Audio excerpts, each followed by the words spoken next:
Samajwadi party के राष्ट्रीय सचिव हैं विनय शंकर तिवारी जी, उनके घर पर ईडी की छापेमारी चल रही है। आप लोगों की भी यूनिट यहाँ पहुँची है, क्या कहना चाह रही हैं? देखिए, पार्टी के राष्ट्रीय सचिव तो है ये है। दूसरी बड़ी बात ये है कि ब्राह्मण समाज के बहुत कद्दावर नेता है, बहुत बड़े नेता है, और उनके आवास पर छापा पड़ना ये बहुत ही निंदनीय कार्य है। क्योंकि भारतीय जनता पार्टी सरकार जो है वो डरी हुई है।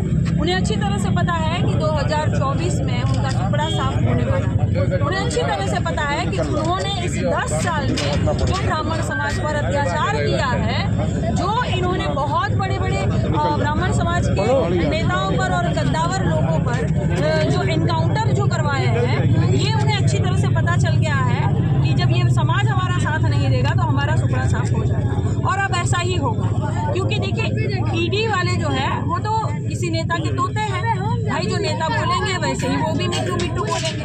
मैं ये कहना चाहती हूँ कि गोरखपुर से आजमगढ़ तक का जो एक रोड बन रहा है, मात्र 90 किलोमीटर का रोड है, वो मात्र 90 किलोमीटर का, और बन कितने में रहा है? 6000 करोड़ में। कितने में? 6000 करोड़ में रोड बन रहा है, अभी तक भी नहीं बना है। तो फिर ये घोटाला नहीं है? वहाँ पर ईडी क्यों नहीं छापा मार रही है? दूसरी एक बात है कि नौसर से लेकर बनारस तक जाने वाला जो रोड है, कॉन्ट्रैक्ट हुआ था मात्र 3 साल में वो बनेगा।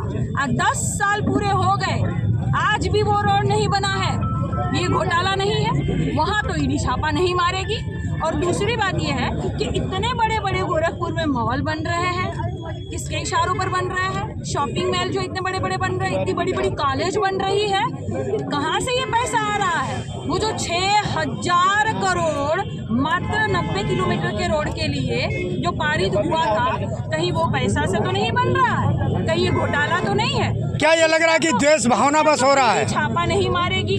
और जो ऐसे वरिष्ठ नेता है जो भारतीय जनता पार्टी का विरोध करेंगे, तो भारतीय जनता पार्टी वाले सोचते हैं कि हम अपने वॉशिंग मशीन को बुला लें।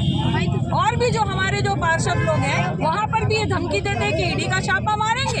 हमारे जितने नेता है वहाँ पर ये धमकी देने का काम करते हैं। समाजवादी पार्टी इसको लेकर के कहाँ तक जाएगी? समाजवादी पार्टी डरने का काम नहीं करती है।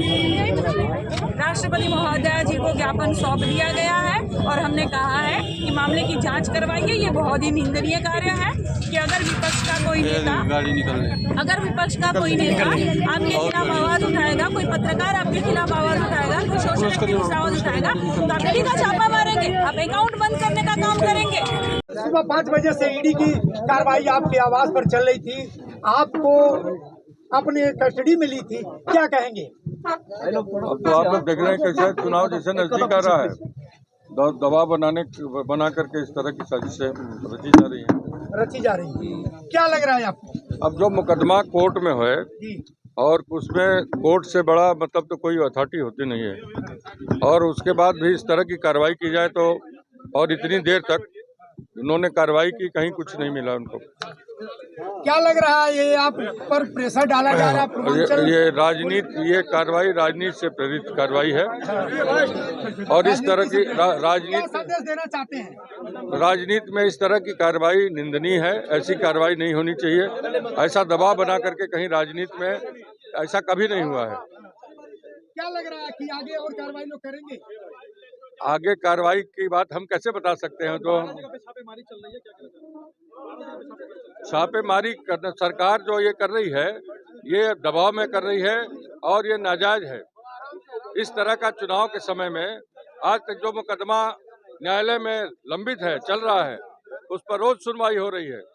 समाजवादी पार्टी के कुछ नेता जो कि जिलाधिकारी से मिले हैं और ज्ञापन सौंपे हैं और आपके समर्थन में गेट पर काफी देर से बैठ करके वो लोग इंतजार कर रहे हैं, क्या कहना चाहेंगे?